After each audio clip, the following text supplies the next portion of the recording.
بسم اللہ الرحمن الرحیم۔ موت اور اس کے بعد کی سنتیں، ٹھیک ہے۔ سنت عمل کیا ہے، کیسے دفنانا چاہیے، تو آج کی ویڈیو کے اندر پوری ڈیٹیل میں آپ لوگوں کو بتاؤں گا۔ موت اور اس کے بعد کی سنتیں کیا ہیں، آپ صلی اللہ علیہ وسلم نے کیا بیان فرمایا اس کے بارے میں۔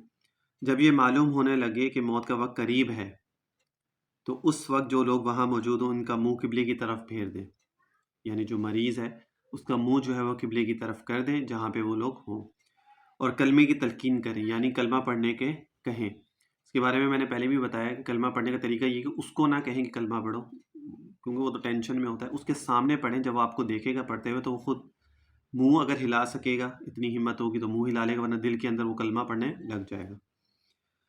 جب موت قریب معلوم ہو تو یہ دعا پڑھیں، یعنی جب وقت قریب ہو اور انسان کو محسوس ہو جاتا ہے، جس کا وقت قریب ہو تو اس کو فیل ہو جاتا ہے۔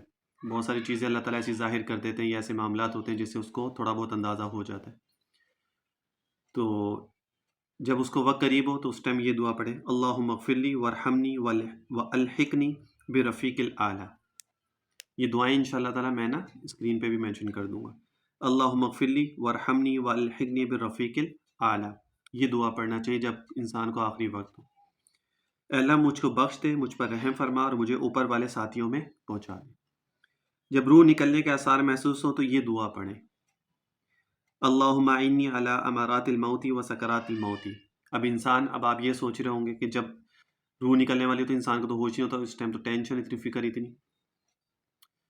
یہ جو اللہ والے ہوتے ہیں نا، جو اللہ کے بہت قریب ہوتے ہیں، جنہوں نے زندگی اپنی اللہ تعالیٰ کے احکامات کو پورا کرتے ہوئے گزاری ہوتی ہے، ان لوگوں کو سب چیزیں یاد ہوتی ہیں، ان کو ہر چیز کا پتہ ہوتا ہے اور وہ پڑھ بھی لیتے، سب کچھ ہوتا ہے۔ یہ جو گناہ گار ہوتا ہے نا، جس نے نافرمانی کی ہوتی ہے اپنی زندگی میں اللہ تعالیٰ کی، اس کو ٹینشنوں میں گزارا ہوتا ہے، اس کو فکر ہوتی ہے، اس کو سامنے وحشتیں نظر آ رہی ہوتی ہیں، تو اس کو نہ دعا یاد آتی ہے، نہ کلمہ یاد آتا ہے، نہ کچھ اور یاد آتا ہے۔ اور جو اللہ کا نیک بندہ ہوتا ہے نا، اس کو دعا بھی یاد آتی ہے، اس کو کلمہ بھی نصیب ہو جاتا ہے، اس کو ہر چیز یاد ہو جاتی ہے، ٹھیک ہے نا۔ اور بلکہ اللہ کے جو ولی ہوتے ہیں، اللہ والے جو ہوتے ہیں، وہ تو اتنا شوق رکھتے ہیں اللہ تعالیٰ سے ملاقات کرنے کا، اللہ تعالیٰ کا دیدار کرنے کا، کہ وہ تو کہتے ہیں بس جلد سے جلد ہمارا دنیا سے ہم جائیں، جو ایک فانی دنیا ہے، اور یہاں سے ہم جائیں اور اللہ تعالیٰ سے جا کے ملاقات کریں۔ تو ان کو تو اس چیز کی ٹینشن ہی نہیں ہوتی، موت تو ان کو اتنی محبوب ہوتی ہے کہ وہ کہتے ہیں بس جلدی سے آ جائے اور ہم اللہ تعالیٰ کا دیدار کریں، اللہ تعالیٰ سے جا کے ملاقات کریں۔ اے اللہ موت کی سختیوں کے موقع پر میری مدد فرما، اس کا یہ ترجمہ ہے جو میں نے ابھی دعا پڑھی تھی آپ کی، ٹھیک ہے۔ نمبر 4 ہے، جب موت واقع ہو جائے تو اہل تعلق سے یہ دعا پڑھیں، انا للہ و انا الیہ راجعون، یعنی جو میت کے جو لواحقین ہوتے ہیں نا، ان کے ساتھ یہ دعا پڑھیں، اللہم اجرنی فی مصیبتی واخلف فی خیرا منہا۔ بے شک ہم اللہ ہی کے لیے ہیں اور ہم اللہ ہی کی طرف لوٹنے والے ہیں۔ اے اللہ مجھے میری مصیبت میں اجر دے اور اس کی عوض مجھے اس سے اچھا بدل عنایت فرما۔ یہ دونوں دعائیں جو میں نے ابھی پڑھی ہیں، یہ اس کے دونوں کا ترجمہ۔ روح نکل جانے کے بعد میت کی آنکھیں بند کر دیں، اگر کھلی رہ جائیں تو بند کر دیں، اور اگر بند ہیں تو پھر بند ہی رہنے دیں۔ جو شخص میت کو تخت پر رکھنے کے لیے اٹھائے یا جنازہ اٹھائے تو بسم اللہ کہے، میت کو اٹھاتے وقت یا تخت پر لٹاتے وقت بسم اللہ کہے۔ میت کو دفن کرنے میں جلدی کرنا سنت ہے۔ ہاں کوئی مجبوری ہے، کوئی بچے وغیرہ کوئی ملک سے باہر ہوتے ہیں، بھائی بہن ماں باپ، یا کوئی اس طرح کا کوئی مسئلہ ہوتا ہے، تو اس میں وہ 1 دن یا 1.5 دن کا انتظار ہوتا ہے، تو وہ ایک الگ بات ہے۔ ادروائز اگر کسی کے نہ آنے کا ہو، نہ کسی کا چہرہ دیکھنے کا مسئلہ ہو، تو پھر صبح اگر انتقال ہو، دوپہر میں شام تک دفن کر دیا کرے۔ بات وہی ہے نا، جو نیک بندہ ہوتا ہے اس کو تو جنت اللہ تعالیٰ ظاہر فرما دیتے ہیں، اور اس کے سامنے تو نعمتیں وغیرہ سب ہوتی ہیں، تو وہ تو خود کہتا ہے کہ مجھے جلدی جلدی لے کے جاؤ، کیونکہ مردے کی باتیں ہم تو سن نہیں سکتے۔ اور جو گناہ گار ہوتا ہے تو وہ کہتا ہے بھائی مجھے کہاں لے کے جا رہے ہو، مجھے مت لے کے جاؤ، کیونکہ اس کو سختیاں نظر آ رہی ہوتی ہیں جہنم کی۔ تو اس لیے کہا جاتا ہے کہ جلد سے جلد دفنایا کرو، تاکہ اگر نیک ہے تو وہ جنت میں جائے، اور اگر بد ہے تو پھر دوزخ میں۔ اللہ، میت کو دفن کرنے میں جلدی کرنا سنت ہے۔ جب میت کو قبر میں رکھے تو یہ دعا پڑھیں، بسم اللہ وعلی ملت رسول اللہ صلی اللہ علیہ وسلم۔ میت کو جب قبر میں اتارا جاتا ہے نا، تو پھر یہ دعا پڑھی جاتی ہے، بسم اللہ وعلی ملت رسول اللہ صلی اللہ علیہ وآلہ وسلم۔ میت کو قبر میں داہنی کروٹ پر اس طرح لٹایا جائے کہ پورا سینہ کعبے کی طرف ہو، اس طرح ہوتا ہے، اس طرح یہ طریقہ ہوتا ہے میت کو لٹانے کا، اس طرح کر کے، یعنی یہ اس کا نیچے والا پارٹ، یہ اس کا اوپر والا پارٹ، یہ اوپر کا شولڈر، اور یہ پورا باڈی جو ہے نا، اس کی فرنٹ باڈی جو ہوتی ہے یہ پوری قبلے کی طرف ہونی چاہیے۔ لوگ سیدھا یوں لٹا دیتے ہیں، اور چہرہ جو ہے نا اس کا وہ قبلے کی طرف کرتے تھے. حالانکہ صرف چہرہ قبلے نہیں، پوری باڈی، چہرہ سمیت چیسٹ، یہ پورا جو فرنٹ حصہ ہوتا ہے یہ پورا قبلے کی طرف ہونا چاہیے. اچھا، میت کو قبر میں داہنی کروٹ پر اس طرح لٹانا چاہیے کہ پورا سینہ کعبے کی طرف ہو اور پشت کو قبر کی دیوار سے لگا دیں. جیسے ٹیک لگایا جاتا ہے نا، اس طرح کرتے. اور چٹ لٹاتے ہیں کہ سینہ آسمان کی طرف ہوتا ہے، یہ بالکل خلاف سنت ہے. یعنی سیدھا لٹانا یہ خلاف سنت ہے. پورا جسم، صرف منہ بھی نہیں، پورا جسم ایک سائڈ جو ہے وہ پوری قبلے کی طرف ہونی چاہیے. میت کے رشتہ داروں یعنی گھر والوں کو کھانا دینا مسنون ہے. جس کے گھر میں میت ہوتی ہے 3 دن تک تو کھانا نہیں ہوتا، لیکن آپ ان کے گھر میں بھیجتے ہیں تو یہ سنت عمل ہے. اس کھانے کو تمام برادری رشتہ داروں کو کھانا جائز نہیں. ناموری اور دکھلاوے کے لیے ایسا کرنا جائز نہیں، جو موجود ہو دے دیا جائے. اچھا، اب اس میں کیا ہوتا ہے کہ یہ صرف جو کھانا ہوتا ہے نا، یہ صرف ان لوگوں کے لیے ہوتا ہے جو گھر والے ہوتے ہیں. اب بعض دفعہ ایسا بھی ہوتا ہے جو دوسری گلی سے آیا تو وہ بھی ادھر ہی بیٹھ کے کھا رہا ہوتا ہے، جو پڑوسی ہوتا ہے وہ بھی ادھر ہی بیٹھ کے کھا رہا ہوتا ہے. تو بھائی یہ ان کے لیے نہیں ہوتا. یا تو یہ ان کے لیے ہوتا ہے جو گھر والے ہوتے ہیں، یا کوئی انہی کے رشتہ دار جو باہر دوسرے شہر سے آئے ہوتے ہیں، ٹھیک ہے، جو ان کا ٹھکانہ ہی وہی ہے، تو وہ لوگ وہ کھا سکتے ہیں.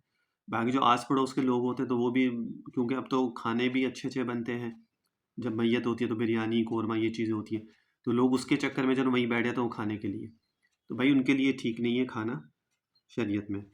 جب میت کے دفن سے آپ صلی اللہ علیہ وسلم فارغ ہوتے تو خود بھی اور دوسروں سے فرماتے کہ اپنے بھائی کے لیے استغفار کرو اور ثابت قدم رہنے کی دعا کرو کہ اللہ تعالیٰ اسے منکر نکیر کے جواب میں ثابت قدم رکھے. جو 3 سوال ہوتے ہیں نا، سب سے پہلے مردے کو جب رکھا جاتا ہے قبر کے اندر، 3 سوال ہوتے ہیں: من ربو کا، من دینو کا، من نبیو کا.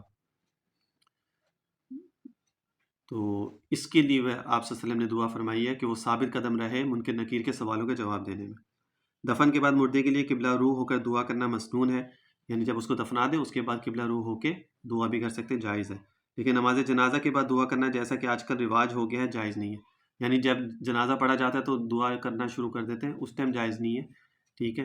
لیکن ہاں، جب آپ نے قبرستان آئے، قبرستان کے بعد جب اس کو آپ نے لٹا دیے مردے کو، اس کے بعد پھر آپ قبلہ روح ہو کے، ٹھیک ہے نا، قبلہ روح ہو کے اور پھر اس کے بعد دعا کریں. مردے کی طرف منہ کر کے دعا مت کریں، ٹھیک ہے، قبلہ روح ہو کے دعا کریں. اور کیونکہ یہ جو وقت ہوتا ہے نا، جب مردے کو لٹایا جاتا ہے، دفنا دیا جاتا ہے، تو اس کے بعد فوراً سے جو ہے فرشتے آ جاتے ہیں، تو وہ سوال جواب شروع ہو جاتا ہے. تو اس لیے کہا جاتا ہے کہ جب مردے کو دفن کر دیا جاتا ہے تو اتنی دیر وہاں پہ رکنا چاہیے، قبر کے اوپر بیٹھ کے پڑھنا چاہیے. صرف رکنا مقصد نہیں، پڑھنا چاہیے، استغفار پڑھیں، یاسین پڑھیں، کچھ بھی پڑھیں، لیکن وہاں پہ پڑھیں، اس کو صالح ثواب کریں، کیونکہ فرشتے سے سوال جواب کے لیے اسی ٹائم آ جاتے ہیں. اور اگر اس کی جو بھی اگر غلطیاں کوتاہیاں ہوتی ہیں، گناہ ہوتے ہیں، تو وہ جو آپ اس کو پڑھ کے بخشیں گے اسی وقت میں، تو وہ اس کے لیے فائدہ مند ہوتا ہے، اور وہ اللہ تعالیٰ اس کے گناہوں کو معاف کر کے اس کو جنت میں داخل فرما دیتے ہیں. گناہوں سے اس کی خلاصی ہو جاتی ہے. اور حدیث میں بھی ہے کہ اتنی دیر تک وہاں پہ رکنا انسان کے لیے ضروری ہے کہ جتنی دیر میں ایک اونٹ کو ذبح کیا جاتا ہے، اس کے گوشت کو پورے علاقے میں تقسیم کیا جاتا ہے، اتنی دیر تک جو ہے نا قبرستان میں رکنا چاہیے مردے کو دفنانے کے بعد. اس کے لیے صالح ثواب اس کے لیے پڑھنا چاہیے، تاکہ اس کے جو آگے کی جو منزلیں ہیں وہ آسانی سے طے ہو جائیں اور اللہ تعالیٰ اس کو ہی مغفرت فرما دے. لیکن ہمیں اتنی جلدی ہوتی ہے کہ ہم جلدی سے دفن کرتے ہیں اور فٹافٹ وہاں سے بھاگنے کی کرتے ہیں. اور کیونکہ ہمیں پتہ ہوتا ہے کہ جی گھر میں کھانے شانے ہوتے ہیں، بریانی شریانی ہوتی ہیں، تو ہمیں تو بڑی جلدی ہوتی ہے کہ وہاں سے ہم بس نکل جائیں. حالانکہ ایسا نہیں کرنا چاہیے. دیکھو دوسرے لوگ جو آتے ہیں نا، جو جنازے کے لیے پڑھنے کے لیے آتے ہیں، وہ تو چلے جاتے ہیں اپنے اپنے گھروں میں، تو ان کے لیے تو ضروری بھی نہیں ہے کہ وہ رکے. بھائی اس کا رشتہ دار تھوڑی مرا ہے جو وہ وہاں پہ بیٹھے گا. ہاں، کوئی بہت ہی قریبی دوست ہوتا ہے یا کوئی بہت ہی قریبی ہوتا ہے کہ لوگ رک بھی جاتے ہیں، لیکن عموماً لوگ نہیں رکتے، وہ چلے جاتے ہیں. تو جو رکنے کا ہوتا ہے وہ تو رشتہ داری کا ہوتا ہے. جب باپ بیٹے کا ہے تو بیٹا رک جاتا ہے، یا ماں ہے تو بیٹا رک جاتا ہے، یا اگر بھائی ہے تو بھائی رک جاتا ہے، یا اس طرح کا جو بھی جو اس کے قریبی رشتہ وہ ہوتے ہیں. تو ان لوگوں کے لیے اتنا ہے کہ بھائی وہاں پر ہی رکے، رکنے کے بعد اور اس کے بعد اس کے لیے صالح ثواب کریں، وہاں سے جائیں مت. اور یہی سوچنا چاہیے انسان کو کہ جی آج میں اس کو اتارا ہے، کل میری باری ہے قبر میں اترنے کی. اور یہی فکر ہونی چاہیے انسان کو کہ آج میں اگر اس انسان کو غسل دے رہا ہوں تو کل مجھے غسل دیا جائے گا. آج اس کو قبر کے اندر اتارا جا رہا ہے تو کل مجھے اتارا جائے گا.